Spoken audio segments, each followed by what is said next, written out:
皆さん、こんにちは。皆さんはきれいという言葉が好きですか？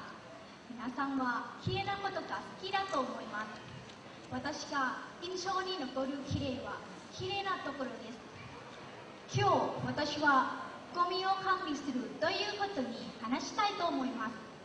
私が知っている限り、日本は一番ゴミの管理がよくできる国だと思います。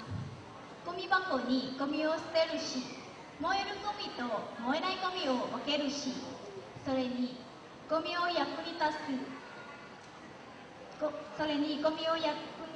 のとして利用することができます。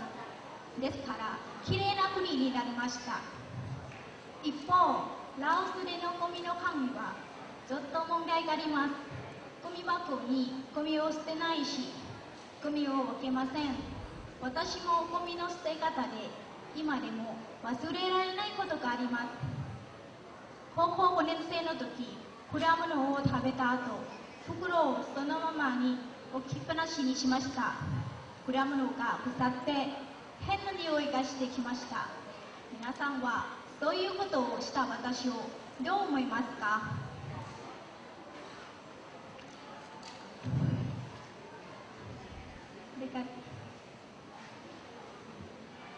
高校6年生の時、ラオスの総括に川の周りをきれいにする活動に参加し、大学1年生の時、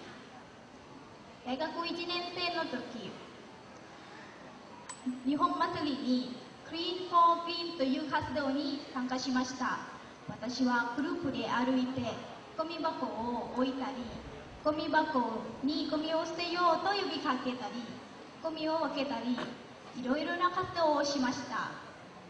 そういう活動を通して、私はゴミを管理することは大切だと前よりもっと考えるようになりました。これができるようになったら、私たちの国はもっときれいになると思います。そうすれば、ラオスに来る外国人は感動して、もう一度ラオスに旅行に来てくれるかもしれません。私たちの国、ラオスをゴミがないきれいな国にするために、皆さん、もっともっと頑張りましょう。